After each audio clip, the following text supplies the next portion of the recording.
since the second half, really, how much they've really struggled. Charged with finding some stability from this guy. Welcome back to the next episode of the Journey of a Grassroots Rugby Coach. And this week, my guest is Alana Thomas. Alana is the current head coach of the Melbourne Rebels Super W team. Alana started playing rugby back in 2001 in Orange in country New South Wales. From there, she went on to represent Central West Rugby, New South Wales Rugby, and also the Wallaroos from 2006 to 2010. And she also represented Victorian State Sevens from 2012 to 2014. After retiring from playing, the next step for Alana was to take up coaching so she could give back to the game. She started on her coaching journey helping out her club, where she worked through her coaching accreditations, and then she went on to coach the Victorian State Sevens and 15s teams. In 2017, Alana was awarded the Rugby Australia Community Coach of the Year. And then she was also appointed the head coach of the Melbourne Rebels Super W side, the position that she's held to this day. Alana is very passionate about women's sport and in particular women's rugby, and hopes to help players grow and remove the barriers that she faced and provide all the players with opportunities. Alana's day job, she works with the Victorian Institute of Sport, where she works with some of Australia's best athletes, coaches and support staff. In this episode, we spoke about being able to grow from your losses, even though it hurts. What is your why? Being authentic and having fun. And you own your own development as a coach. And also, back yourself and be creative. This interview was recorded last year, and since then, I've had the privilege of working with Alana with the Super W team. I've been brought into the coaching ranks there. So I've actually had some first-hand experience working with Alana. We've had some awesome conversations at training, and we had an awesome chat through here. So I hope you get something out of it. As always, subscribe to the channel so you get the updates when they come through. Give us a like, give us a review, send me requests if you've got anyone you think I should talk to. But most of all, enjoy this episode, and I hope you get as much out of it as what I did. For young coaches out there, if they're looking at getting that development as a coach, what are some of the tips you can give them around development? Yeah, I think the good thing, again, I go back to opportunities and make what you make of them. COVID was fantastic for coach development across multiple sports, not just rugby, but definitely for rugby. Like having webinars, having access to coaches, and they're all on, I think, YouTube and stuff now that you can go back and watch.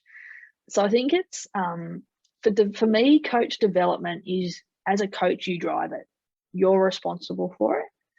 And going and seeking out that development, whether it is like if it was a junior coach who's coaching under 15s or 16s in their club, going and having a chat to the grade coaches in the club and saying, hey, I'm learning my craft. That's coach development. Going and saying, hey, can I come to a session and see what you're doing? It could be someone saying to you, Bully, I want to come and see what you do at a scrum session, because I'm coaching these young boys or girls and we're just learning. Some of them don't know, so I just want to teach them the basics right, and go and watch and learn from you and have questions, ask questions.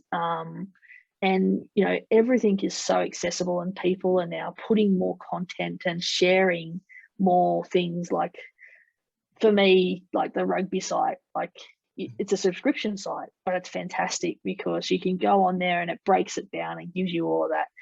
You've got people on social media who are doing really short, sharp coaching stuff where you can go in. YouTube's got that. You can go into rabbit holes, I guess, and make sure that you're going to people who know their stuff. But there's so much out there that you drive it. And then I think the biggest thing is going and asking coaches, can I come and watch a session? Can I come and learn? Like every year with Super W, send an email out to coaches at Clubland and say, I'm happy to come to a session. You're more than welcome to come to a Super W session and see what we're doing. And we can have a coffee or a sit down after and go through it. to sort of share that knowledge and if they've got any questions of that. So I think you own your coach development, you drive it. And sometimes you're going to have to go out and get out of your comfort zone and go and talk to people. Listening to podcasts is another one for me. Listening to podcasts and taking things out of it. But the biggest one for me is going watching sessions, seeing a session. Like I've again asked the question, could I go down and watch a Rebel session, and got the opportunity to go and sit through when I wasn't coaching the Rebels, I was just a state coach, being able just to go in, see what their session plan was, what they were doing, and then having a chat afterwards with the coaches and saying, well, I didn't quite understand this, or what was the purpose of this, to help me develop my knowledge. And I would know I can't take that back to my players because my players aren't professional players, but there was some concepts in there or some little things, and I was like, my players can do that. I'm going to bring that, and then I can build off that and layer it in. So I think, development is really a big part of what I've done the last 3 years. Any opportunity I can get to have a chat, any opportunity I can get on a webinar and listen to a coach or someone talk, take it, because that's where you're going to learn so much in those environments. So, I think there is a place for your basics and foundations and stuff like that in the education space to give people an introduction of, it's not just turn up and throw cones out. There is that space of that foundation course, learning and developing there, but you're going to learn more out doing and talking and seeing what people are doing. Because I'm an accountant by trade, and I look at it and go, what I learned at uni about accounting and what happens in real life, they're a little bit different. Yeah. But he can't find it. That's a mighty shot. A mighty Mark Lester. All right, Alana. So we'll make a start. And again, thank you for your time. Just for the listeners that might not know who you are, can you just give me 30 seconds, or just a brief overview of who you are, what you're doing in the grassroots space, and some of the other stuff that you're doing as well with the elite women's rugby? Yeah, so I come from a playing background, so I played rugby, and then I actually finished playing rugby because I had a really bad state of concussions, and decided it was time to, have a few discussions with medical people and hang up the boots. And the transition for me was I didn't want to leave rugby. I wanted to stay involved in rugby, so I got into coaching. From a player straight into coaching, helping out with my local club side. Staying connected and involved. So that was sort of my introduction to coaching. And then I sort of really am an all or nothing type of person. So I decided that I wanted to go as far as I could with it and push myself to be better and learn as much as I could. So got stuck into doing coach education, coach development, and just learning more about coaching rugby, and then working with my local club sides, getting to coach 7s, 15 states teams, and then into Super W where I am now, the Rebels. But, had so much learning and development through grassroots and just working with so many different athletes, and probably, working with boys and girls. So not just exclusively women. I coached the Junior Gold Cup side, and absolutely love that. And now I've seen a handful of those boys now selected and get a contract with the Rebels. So it's a pretty exciting time when you see those kids come through. Yeah, no, that's good. That's a good program, that Gold Cup program that they run. Yeah. So I think we've covered that first bit off as why you got into coaching. Like most of us, it's that transition from playing and just staying involved in the game. What's been some of the heartaches or the disappointments that you have as a coach? And we've all had them, and most people think that they're alone when something goes wrong, but we've all had something go wrong at some point in our coaching journey. Yeah, I think when I saw that question, I was like, oh, have I had my biggest heartbreak or disappointment in rugby? Like obviously losses hurt, and in big games they hurt, but I think there's always something positive to take out of it and learn and grow. So I probably wouldn't say I've had any big ones. I've obviously had some losses and had some big losses, but staying balanced in how you respond to them is something that I've sort of definitely learned across my journey. And there's always something to take out of out of every game. I've been using a lot at the moment during this period around opportunities present themselves to everyone. It's what you do with them and make of them. And that's how I sort of look at sort of losses or disappointments as a coach. It's a learning opportunity for me to grow and also for the players to grow and develop together. So, yeah, I don't think I've really had any, I wouldn't say I've had major heartbreak or disappointment. But yeah, just learning from anything that where we've had a loss is probably the key thing that I've taken out of those. Yeah, and it's an interesting point because you talk to coaches that have been on that journey for quite a few years and they go, yeah, we lost this game, it was bad, but I learned this. But as a junior coach, you lose that game and your world collapses around. Like, you just go, what? No, so it's really interesting when we change that mindset around, yeah, we lost, but what do we learn from it? And I often say to my boys, we either win or we learn. But as a young coach, that's really hard to swallow and just go, oh shit, am I good enough for this job? Am I, but yeah, every coach that I've had has sort of gone, yeah, this has happened, but this has come out the other side of it, which is once you sort of get that mindset as a coach, I think a lot of it does.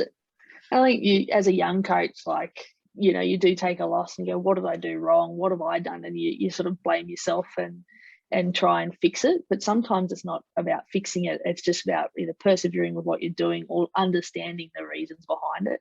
But yeah, going and playing games and in clubland at grassroots, and you've put all this effort in and it just doesn't go to plan, and you sit there scratching your head at the end of the night going, what did I do wrong? What happened? So yeah, sometimes you just got to do the old 24-hour rule, just dwell on it for 24 hours, move on.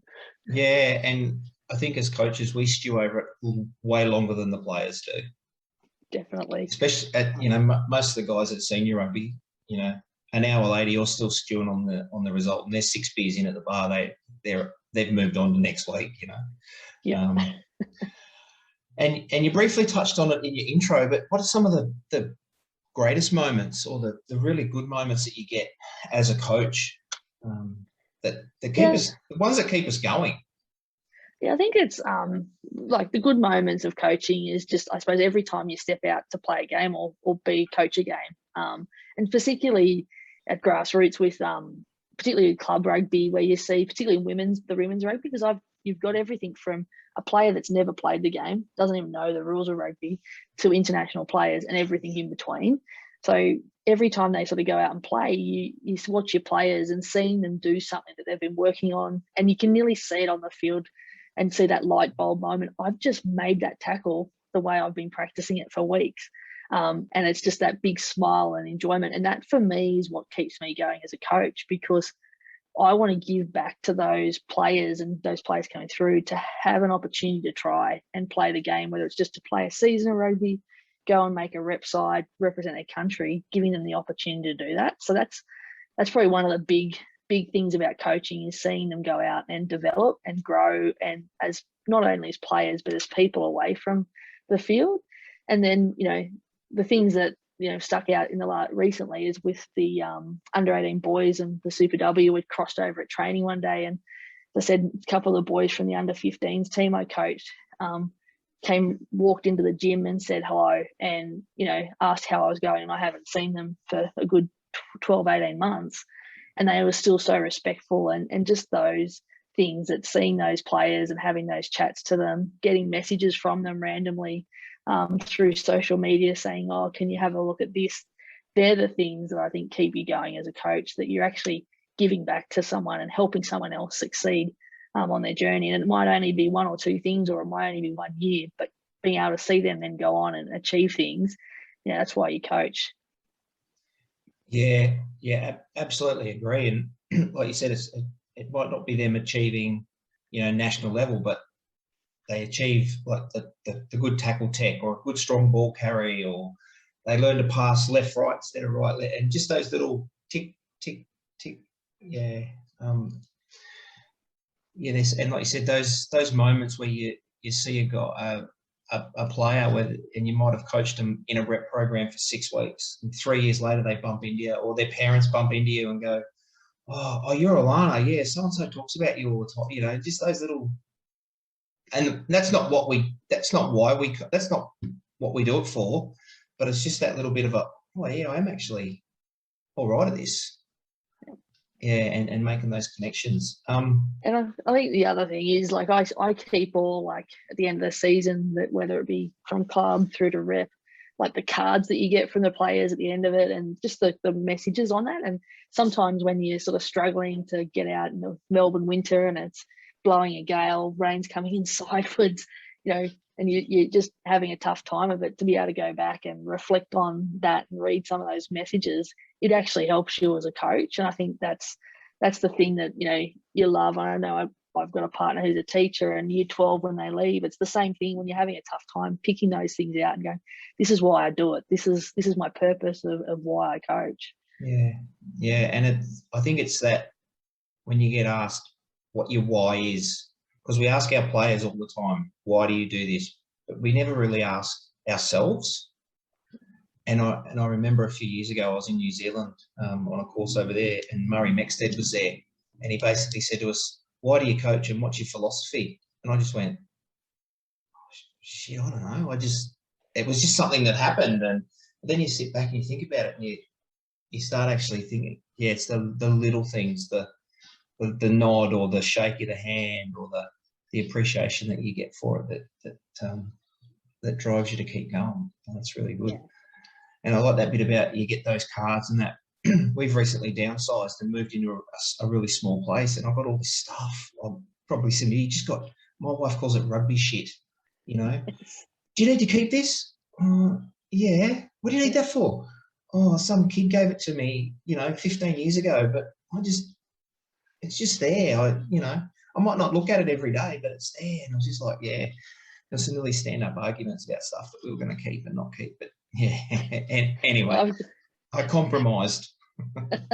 No, well, I've definitely got like filing cabinets and that many bits. Like I keep I print off all my training programs and keep them. And I've got, it's like, why do you keep them? They're electronic. I said, yeah, but I write notes on them during sessions, and it might be, I'll be sitting there thinking during a planning session, going, what do I want to do? I go, I did this drill like 18 months ago. Where was it? And pick it out and go, what did I learn from it?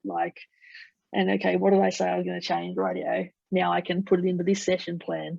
Yeah, and I was talking to Matt Tink many, many years ago, and he said he had session plans on beer coasters, and because he'd be at the pub and he'd think of something and he'd write something. He's just got stuff, Post-it notes, and just scribble down, and yep, it's here somewhere. I'll go and get. I've got them all stored, but they're in that file or that file. Yeah, exactly. I'm the same. I'm a note taker.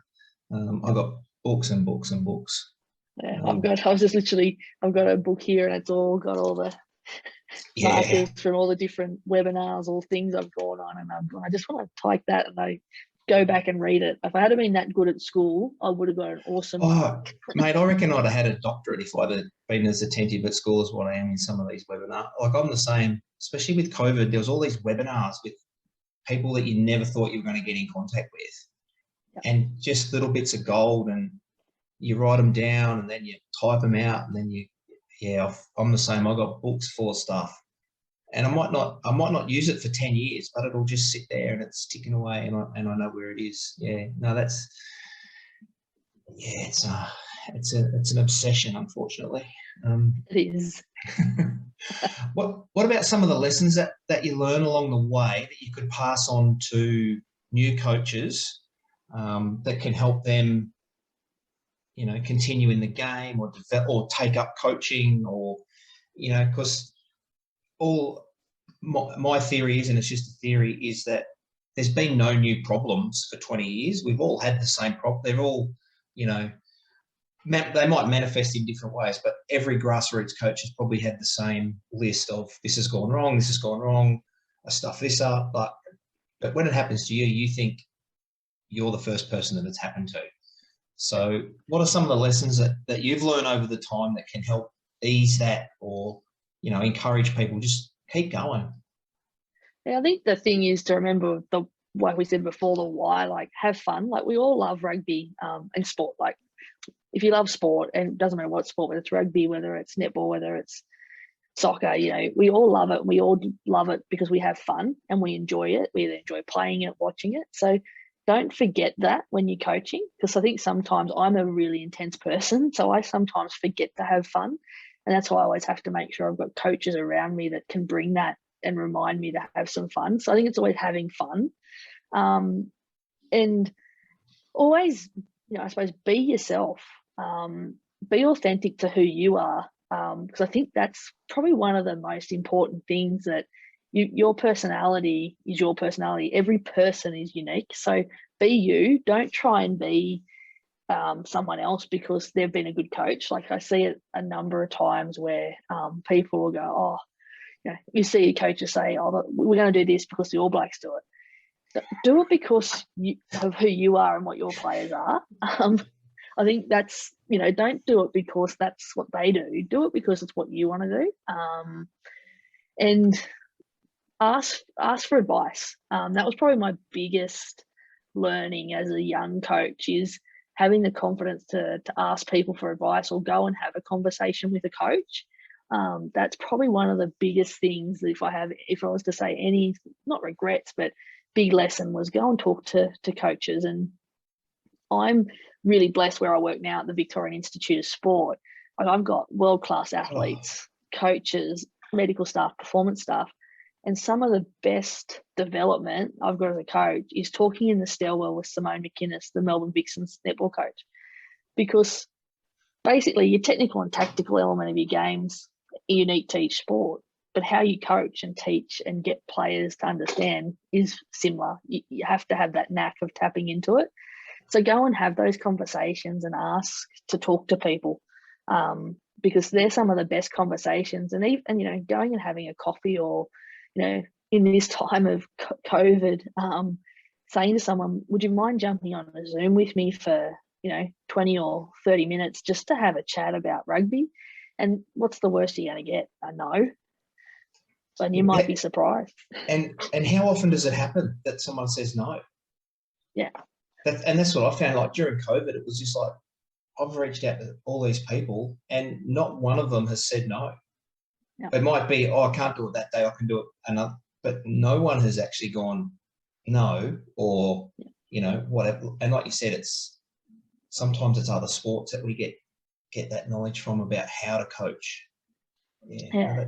That's probably the big thing, I think, is just, having fun, asking for advice and being yourself and challenging yourself to get out of your comfort zone, and try new things. Because I always have that mantra of, I always say to my players, get out of your comfort zone, push yourself harder. And as a coach, I think you have to do that as well, and have those conversations. And that's one thing, that don't ask a player to do something that you're not willing to do yourself. So if I'm saying get out of your comfort zone, then I need to get out of my comfort zone as well and model that, because you're going to learn. You're not going to get it right, and you'll learn from it. Like you might fail, but you'll learn something out of it. And those conversations, it could just be you pick up one little gem, like we're talking about at the start. It might be you might pick one or two things up out of a conversation, but those things, then you'll have them in your toolkit for the rest of your coaching career, and you can refer back to them.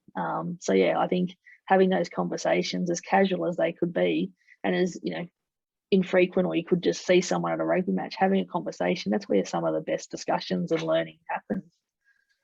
Yeah, no, you're absolutely right. Just having a chat to someone, or coffee, or over a beer, or whatever. Just and I think a lot of coaches, they get, and I was very much like you, I was really that hesitant to go and ask another coach, because I thought, oh geez, I don't want to talk to Alana, because I know she's not going to tell me what she's going to do on the weekend, which is not actually what I want. It's more of I've got this kid that can't do this, or how did you fix that? Or, I noticed you've been able to get so-and-so to do this. How did you get that? But you're not giving away IP. Yeah. And I think that's where, as young coaches, I know I was terrible. I wouldn't ask another coach. I thought, they're not going to tell me. They're just going to tell me to go away because they're going to think I'm stealing their stuff, which I wasn't. But that's that mindset that you're in. And then as soon as you do actually ask coaches, and they start giving you those little bits of gold, you just go, you know what? it's not that bad. Yeah, I think that's something that we need to improve in Australia, is sharing that information. You know, I think we all sort of think, oh no, that's mine. You're going to use it against me, because there is, you know, what do I have? There's only, you know, fully paying jobs as a coach. There's like less than there's like 70 or something across schools, professional routes. There's not many.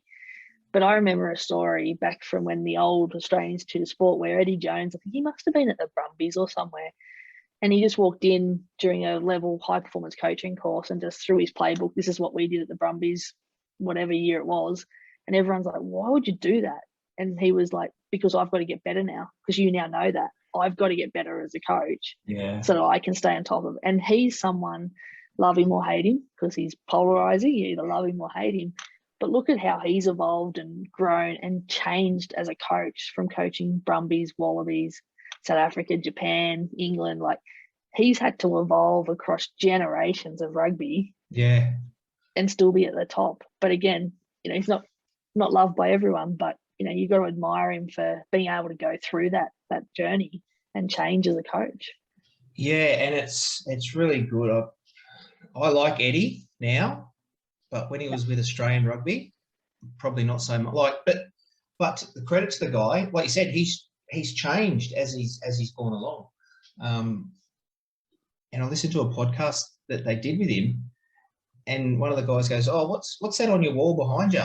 And it's a poster, and it's got "Adapt or Die," and that's in his office. And he says, "Because I look at it every day," he said, "because I've got to change."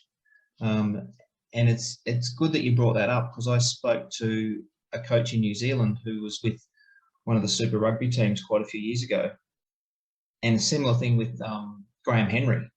When he won the Super Rugby title, they have to address, you know, give an address to the Super Rugby coaches, and he basically went, "This is what we did this year," and they all went, "Why did you do that?" He goes, "Because now I've got to change what I do next year, because I've just told you what we did this year." Yep. And I thought, oh, it's a gutsy move. Yep. But he's got confidence in himself to do it. So yeah. I think that's the thing. As coaches, like, we know the technical and tactical elements of the game are pretty standard. Everyone does it differently. It's then how you coach it, how you bring it to life, and how you make it happen with the players. And again, every player is different. Every player is unique. And you look at generational change, like the generation now, these younger players are used to short, sharp information burst. So you've got to adapt to how you deliver it. Is it visual? Is it, how you do it to get the best? And that's the good thing about coaching, is that you've got to be able to understand your players to deliver it. And, you know, and then you look at, you know, I go back and look when I was coaching the young boys, is their different personalities, their different learning ways, how the different knowledge that they have of the game. And that's the great thing about coaching, is it challenges you every session. Yeah. Oh, absolutely. So let's have a talk about that.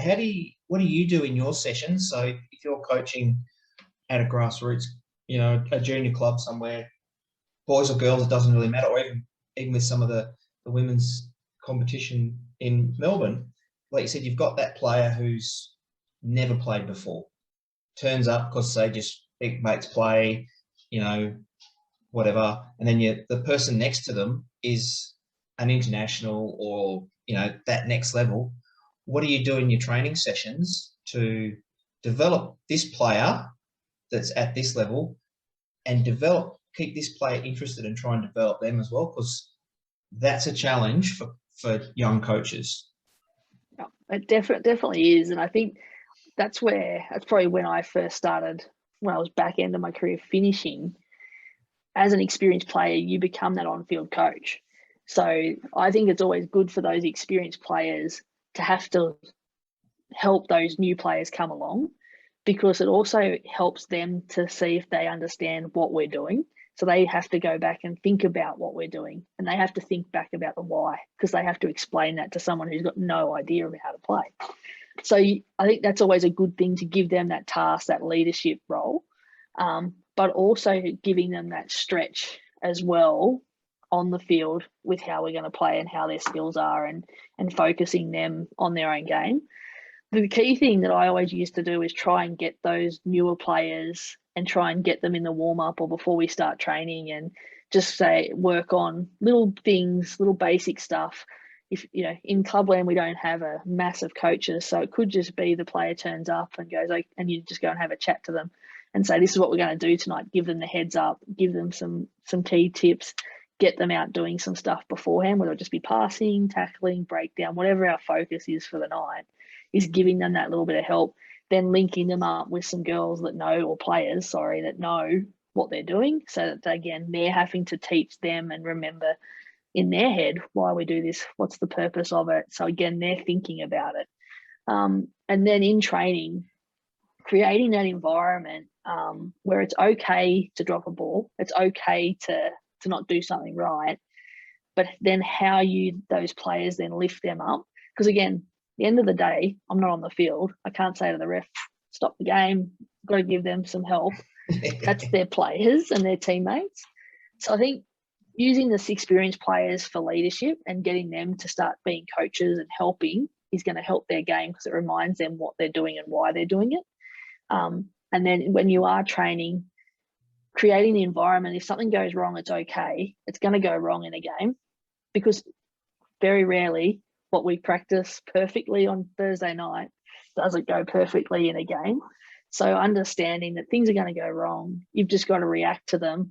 And then when the whistle does blow, that's when you have that chat and go, okay, what did you do? And through questioning, like, what happened there? Why did that happen, do you think? And get them thinking about, well, what did I do? What was I doing? I dropped the ball, so I didn't have my hands up, or I was running away. I didn't know where I was going. I was too busy watching what was coming at me.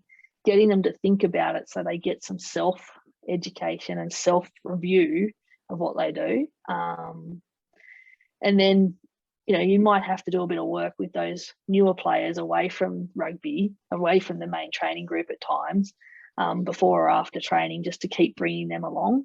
And the thing I do a lot of with new players at Clubland, I'll just wear my GoPro on my chest at club rugby, and I'll just clip up little clips and send it to them just on a message or social media or something, and just say, just see, this is what we've been talking about, and give them a visual cue that they can watch it. And then I'll give them a clip of someone doing it well as well. So that's another way of, again, bringing the newer players up, and also then getting the senior players and still doing that with them, and just refining those little things that they need to refine, because even the best players still need to work on their game. Nobody's perfect. Yeah, exactly. So just continuing to reinforce that.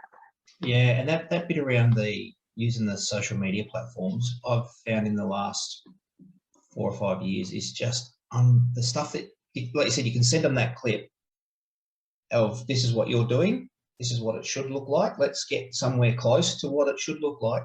That's just saved me 10 minutes of training. Yep. And then all of a sudden they go, oh yeah, I can see now, like you just, but that's the way this generation, that's how they're learning as well. That comes back to what we were talking about before, of working out how these players learn, and how do we get the best out of them. And especially now, like, everyone's got a mobile phone, GoPro, iPad, whatever it is, you can do that, and it's so beneficial. And I think too, I used to use it a lot when I was coaching, like the under 16s, under 18s, the GoPro. As soon as you start putting stuff on social media, the players start turning up, because they're now on social media. But yeah, they like their likes, or get more followers and all this type of stuff. So that's some good advice there. So there's a couple of things I just want to drill down on there. We talked about that perfect training session. Good luck. Good luck. What's your thoughts around, I suppose the best way to put it is error rate. So if you're doing a drill, how many times, or like, if you look, because if you're doing a catch pass drill and they're not dropping the ball, you might as well not do it. Yep. So what do you have a figure that you, or like, when do you go, okay, this is too complex, we need to step it back, or we need to advance it, or bang, that's where we want to be? Oh, Or does it change? there's plenty of theories on it. Yeah, there's plenty of theories on it. Like, so I suppose I'll diverge a bit. Like when I first started coaching, I was closed, perfect. Yeah, look at that. That's great. And then we played a few games and got walloped. And I was like, wow.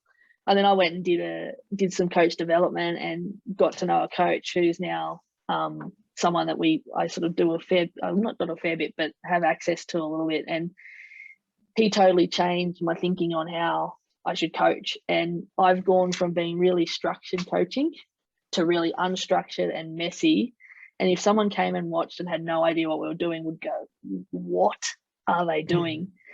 And I think, I've heard it called different things, like, a challenge point of 30 to 50% of your training should be challenge point, and have them having to learn and messy and chaotic, because they learn and they have to think like they do in a game quicker, because in a game, it just happens. Whereas if you're at training and you're imperfect, and you're executing everything with no pressure, anyone can do that. So the key thing for me is I like to have a large chunk of our session replicating the game. So I think we've got stats on it, like 65% of our games, this is at Super W level, are unstructured. So 65% of the game is unstructured. The ball in play time is about 39 minutes out of 80 in play. So structuring training to replicate that is what I try and do, is so that 65% of our session should be unstructured, game-based, game-specific. So the term I use is train the game. So train how you play the game.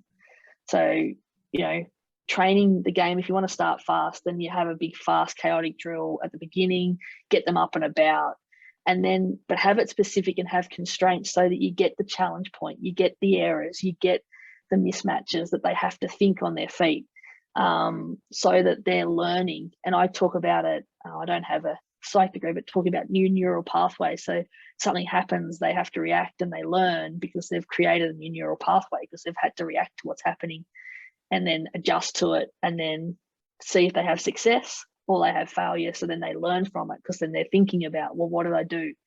And having them being able to do that quickly. So I think the majority of my trainings would be very unstructured and having constraints on it so that you can manipulate what happens to create that challenge point or that error rate, so that it's in a game, but it's in a game sense, because that 65% of the game is in unstructured play. So playing different games, so it's different things like having two balls, drawing the field in, so you're inside the 15, so there's no space for your speedy wingers and stuff to get around, so they have to go through and ruck and maul, and play and create that space. Get creative, kicking the ball over, so they don't have anyone in the backfield, so where's the space? It's over the top, then you have to kick chase. So just getting creative with games and having a high percentage of your training as unstructured and chaotic. And it took me months to get comfortable with it.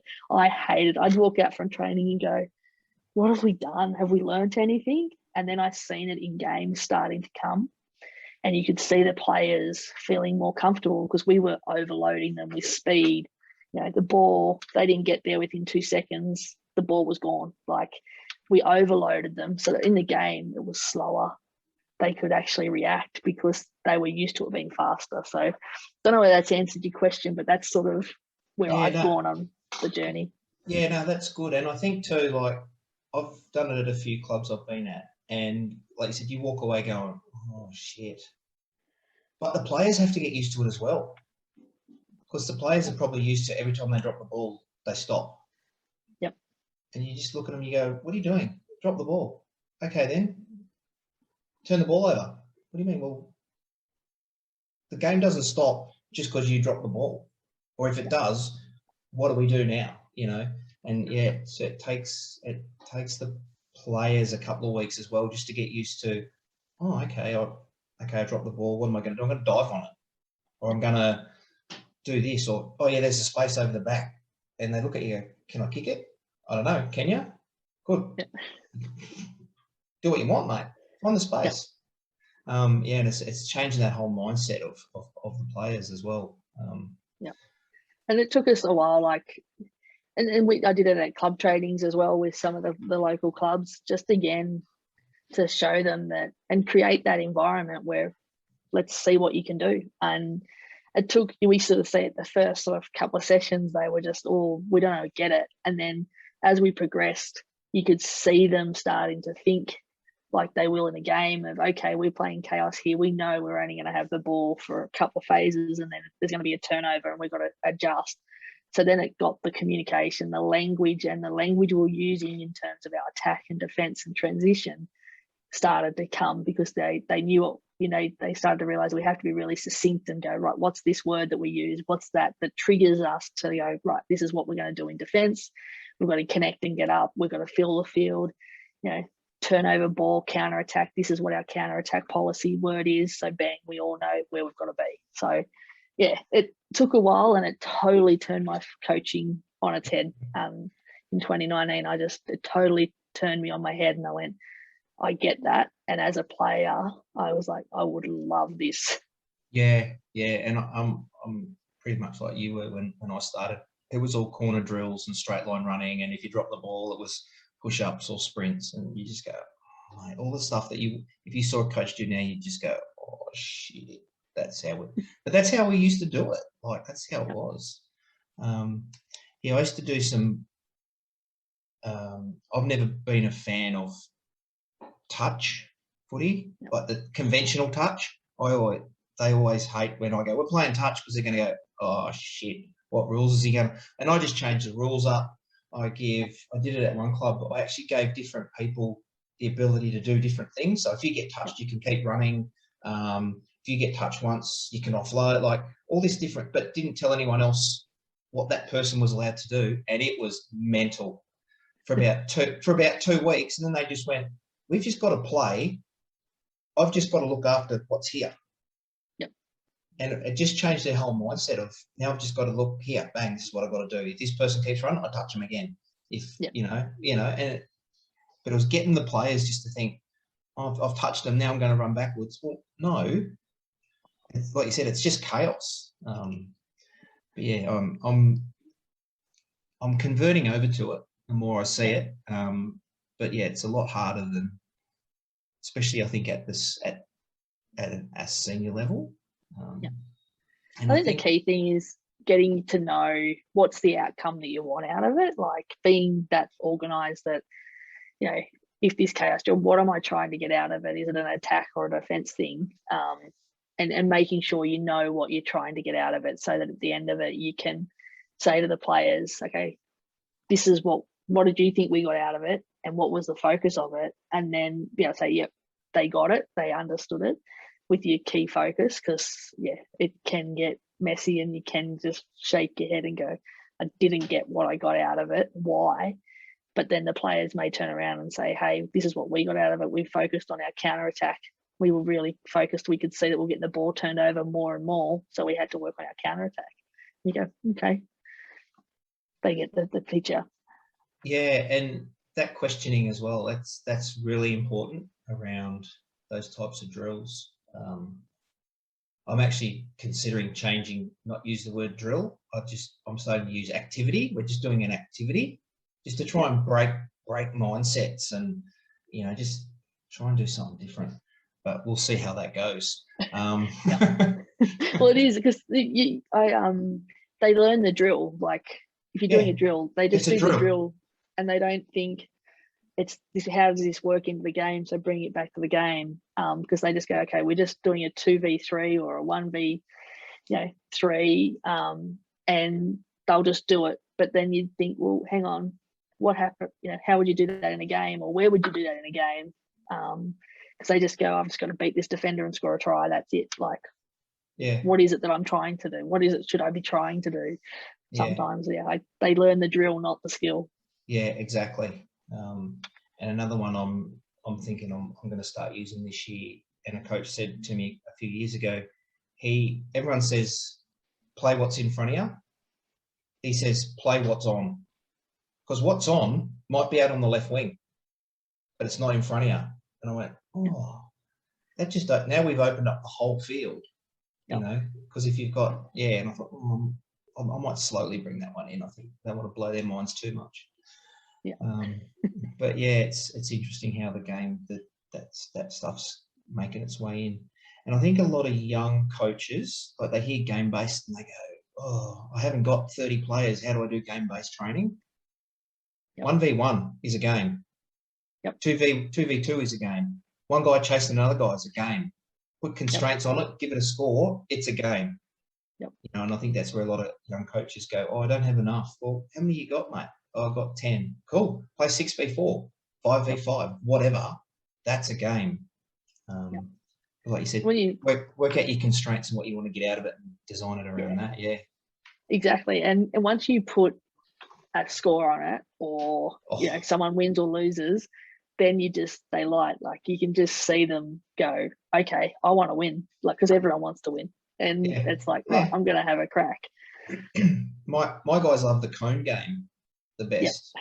Like they just lose their minds over it. I'm just going, it's just like a warm up, fun thing, and they just love it because at the end, one person is the winner, and they're the king. So it's like I get it, but you just think there's probably other stuff you could get excited about. But hey, if that's what it is, that's what it is, you know. So, and we do that at training as well. A lot of, like, we always have what we call a vibe game at training. So, because I was talking about starting fast before with that chaos. We'll do our warm up, our activations and things like that, and then we'll have a vibe game, and it could be totally non-rugby related. So it could just be tic-tac-toe, and you put tight forwards. You mix the teams up.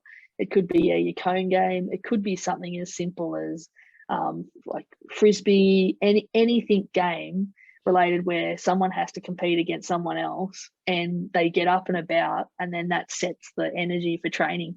And it also, you can see it hopefully coming through in the game where they actually get energized for the start, and then doing something at the end of training, like the crossbar challenge as well, obviously one, but doing it kicking, but then doing like getting a hooker's throw. So that the forwards get a chance.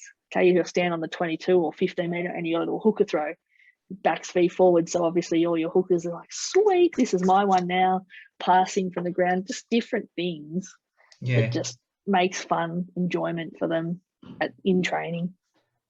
And you often find too, you do those ones at the end, and like you said, it might be a pass off the ground drill, and all of a sudden you've got a lock that hits that post every time, and you just go, okay, that's something that I can use down the track. Or now I've just found my third hooker. If I need someone to throw to a line out, I've got a winger that hits that, you know, like those little things that you never get time to go, okay, everyone line up and do this so we can see who can do that.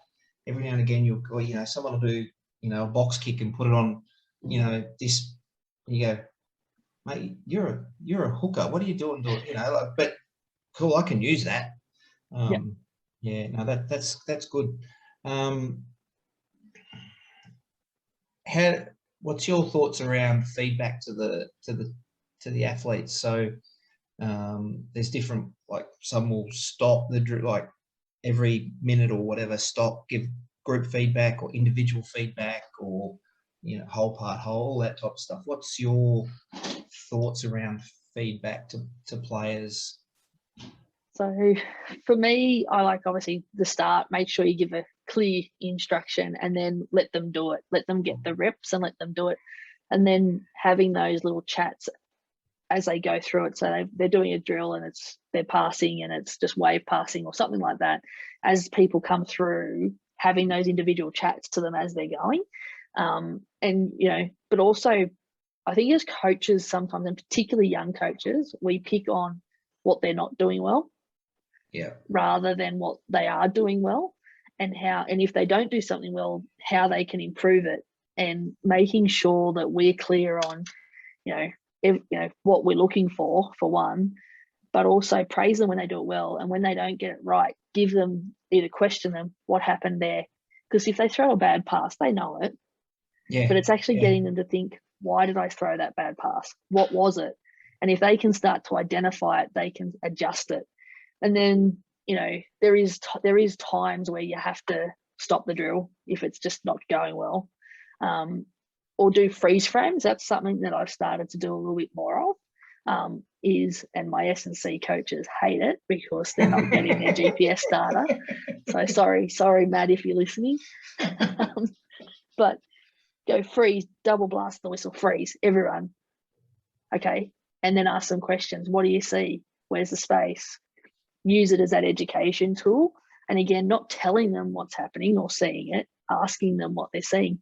And again, sometimes you're not going to get the right answer or the answer you're after. So you have to probe, or you have to go, okay, yep, I can see that. Go and ask someone else and see what they're seeing. So doing that, I think they're the two sort of things I sort of do. Try and get them doing the reps, cueing them individual feedback. If it's a team one where we're trying to learn something, it's the freeze frame or stop it. If it's not going to plan, have a quick check, go back to what your purpose is, what your outcome you want, and say to the players, this is what we're after. And even go, you know what? I've explained it really poorly, and go, let's walk through it again. And I think that's something that as a young coach, I would never have done. I stuffed that up. But actually going, I tried a drill this year, created a drill for connection, and I explained it poorly. And I went, I've explained this really poorly.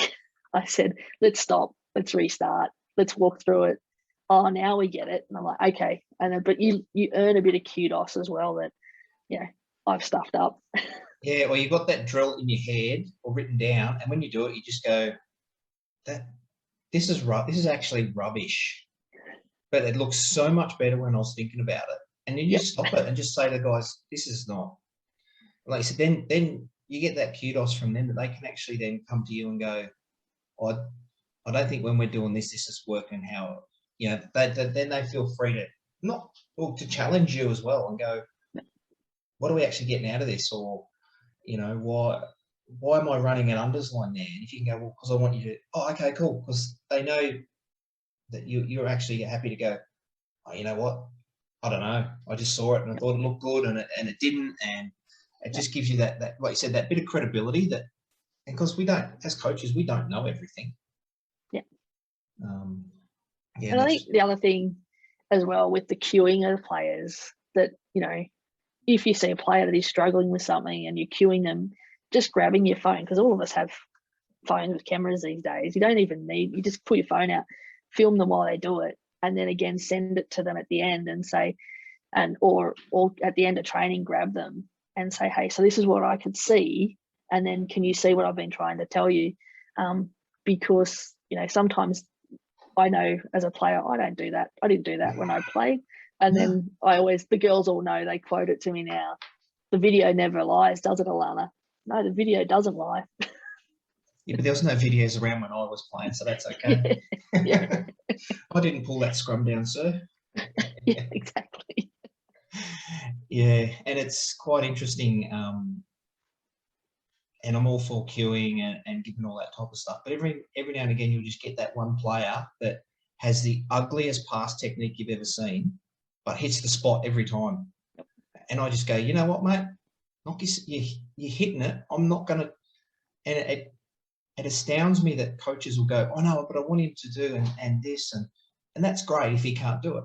It's like a goal kicker. If a goal kicker has an ugly run up and he's kicking at 90%, no one worries about him. Yep.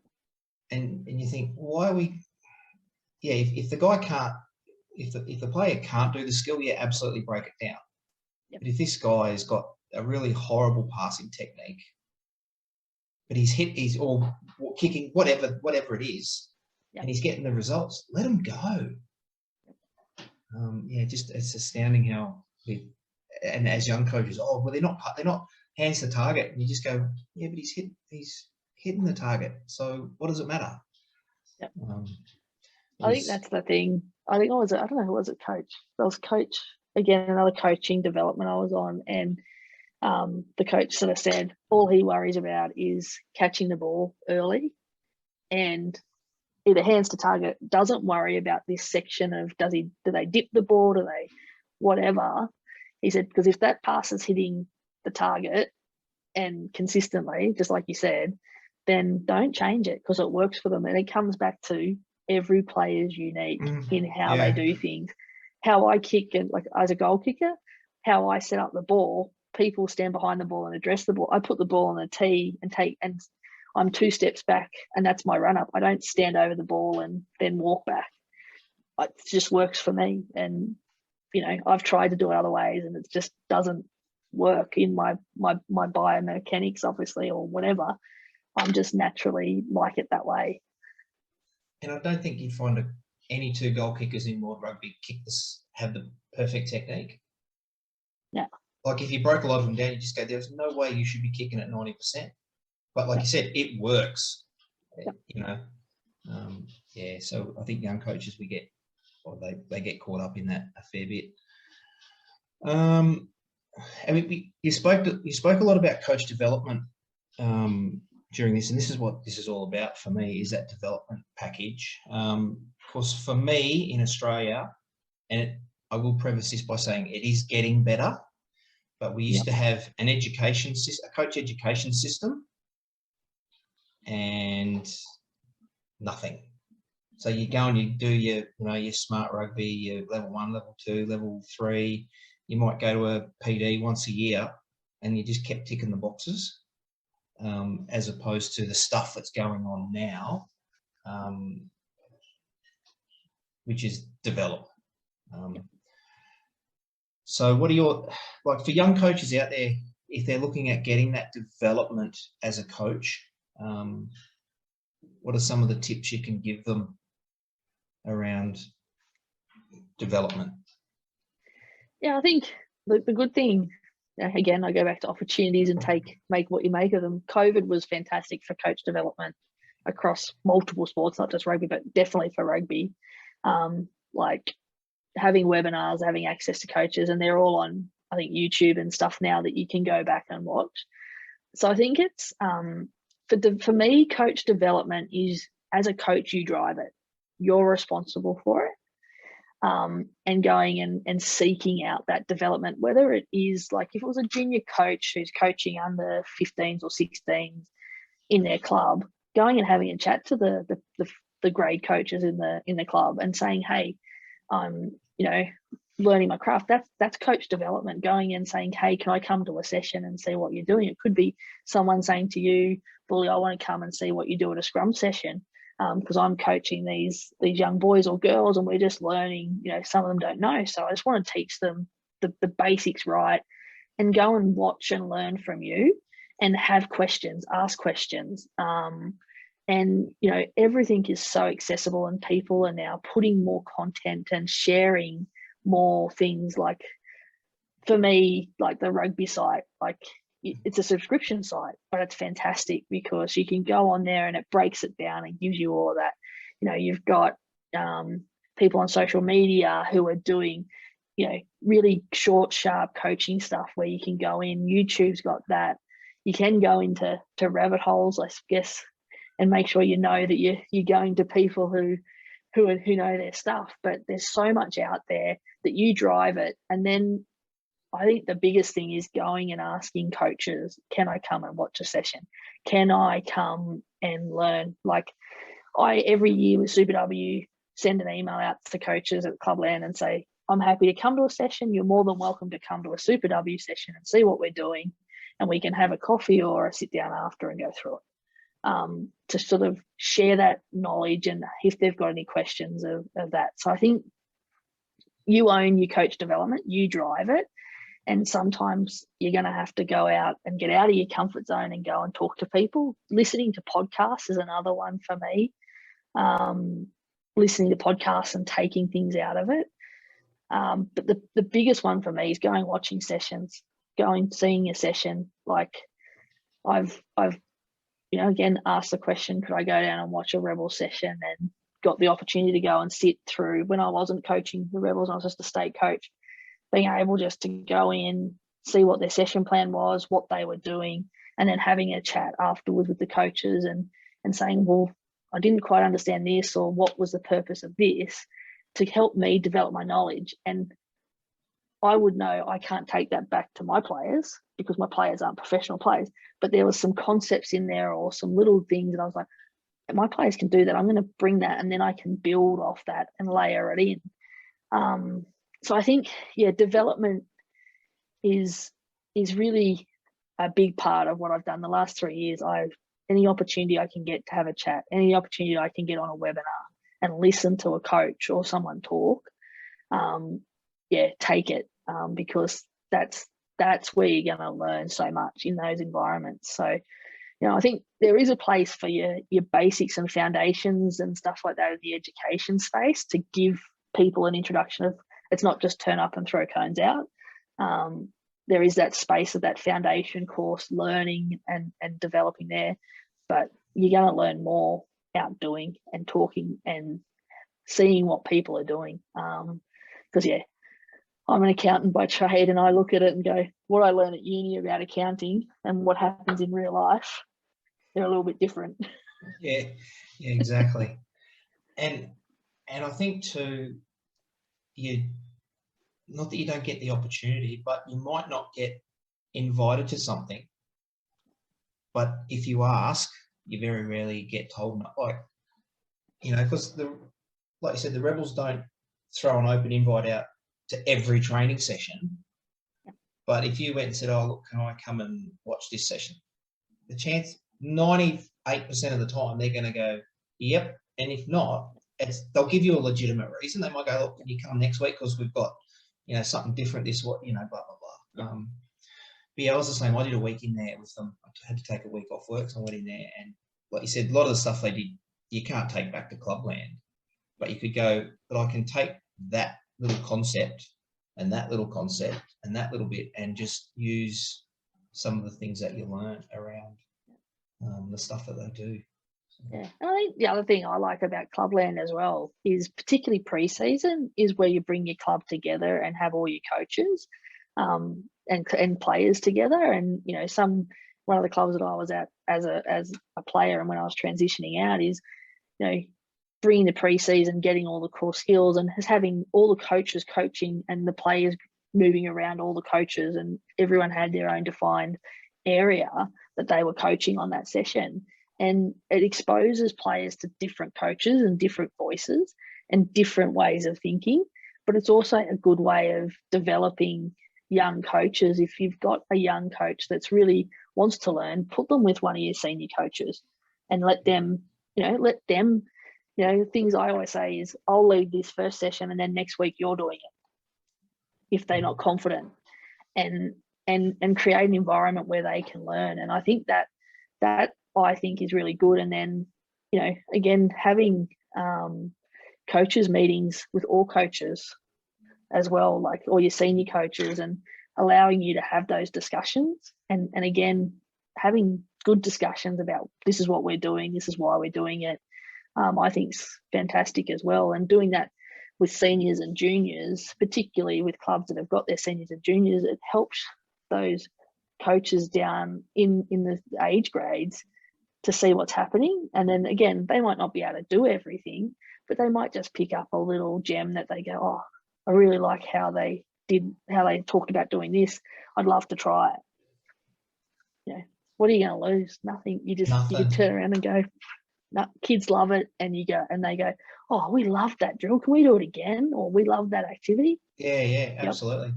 And I think as an experienced coach, to have someone come and watch or like shadow you, and also then you start going, okay, I've got to make sure I'm on point. Because, if you come and watch me do a scrum session, I'm sure you're going to say to me, why did you say that? Why did you do this? And then I've got to be on my game as well, because I've got, you know what I mean? So I think it keeps us sharp as well, whether it's a brand new coach or an experienced coach, just having a look and going, what did you do that there? Or why did you say that there? Or why have you got them running that? All these little questions that you've probably just gone, I've just done it that way forever and never really thought about it. Yep. That's probably a good point. If you get those opportunities to shadow another coach, ask them questions. Ask them the dumb questions that you think are dumb, because they're probably just going to go, shit, I don't know. That's the way that's the way I saw it done, and it works. And that might be the answer. Yep. I saw it, I saw Alana run this drill, and that's the way they did it, and it worked. And we've just done it that way, and it works. I don't know why, it just works. So we just keep doing it, As coach, you always say to the player, with the players I coach, I always say there's never a dumb question, because you might be thinking it. I reckon there's 3 or 4 other players out there that are thinking it too. So again, modeling what you want your players to do is this. If we can show that we do that as coaches and ask those questions and go, can you just explain that to me? If the players know that you're doing that, again, you've got some, you get some credibility that, you're learning as well. You're not just say, do as I say, not as I do. I think it's really important. And, I love it. I always say to the players, I've read a new book or I've seen something, I'm going to try it. And they just go, oh no, what's she going to come up with now?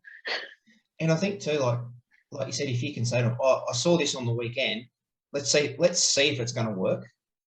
Yep. And I do it with our lineouts. We'll do a new lineout there. What are we going to call it? I said, I don't know. Let's see if it's going to work. Like, if it doesn't work, we don't need to call it anything. Yep. And then we might do 2 or 3 of them. They just go, boy, this isn't going to work because this. Cool, let's shelve it and move on. Yep. Get the stuff that works and shelve the rest. So yeah, no, that's really what good. training's for. That's what training's for. It's practice. It's practice and learning, and seeing what's going to work. And if it doesn't work, but you want to persevere with it, you can see the merit in it. Then that's what training's for. That's what it's about. Yeah, and having that clarity with the players of this is why we're doing it. Yep. Because this is what we want to achieve. And it's a good point you made there about the questioning, especially when you do that freeze and you start, and you might get a response and you go, oh, holy shit, I didn't see that, but now I understand why you did that, because you saw that, you had a 3v2 and the 2 defenders were your loose head and your tight head prop, and you had your 2 wingers and your inside centre. Well, yeah, of course we're going to play that. But I didn't see it because I was watching, so sometimes you get those answers and sometimes you just got to go, yeah, you bang on, mate. That's not what we wanted, but it is what we want because you've identified something. No, that's really good. If you could go back in time to that first season as a coach, when you're brand new, you got your brand new whistle and your bag of balls and you're out there, what advice would you give yourself knowing what you know now? It would be, again, go back to have fun and be creative and try something. Be creative and try things that you see and back yourself more, I think, is probably the key things that I would say to myself, because I was so nervous and didn't trust myself and didn't back myself on it, that, I spent so many times going, oh, could have done this differently. I could have, should have, would have.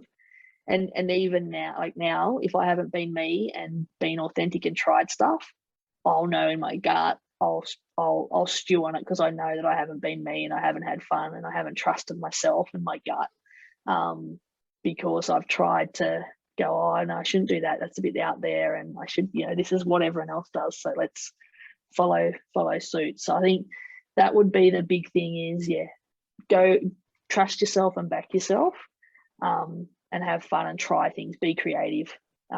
Try if you see something, create a drill yourself. And again, just like the players, if it doesn't work and it fails, then you just learn from it and adjust it. Yeah. No, this has been awesome, Alana. And again, thank you so much for your time, because we're all so busy in lockdown that we've got so much to do. Hopefully we'll start easing restrictions soon and we can get back out on the paddock and actually apply some of the stuff we've all been learning and talking about over the last nearly 2 years, I suppose. But yeah, no, thanks. I really appreciate your time, and I think the listeners will get a fair bit out of there. I've got a couple of pages of notes in there myself, and I'll go back and listen to this and write way more down as well. So thanks for your time, and thanks for your Move off their own ball. That is monstrous. Being held at the back by the foot of Ben Norman, kept in, and England marching it on. Were they going to pen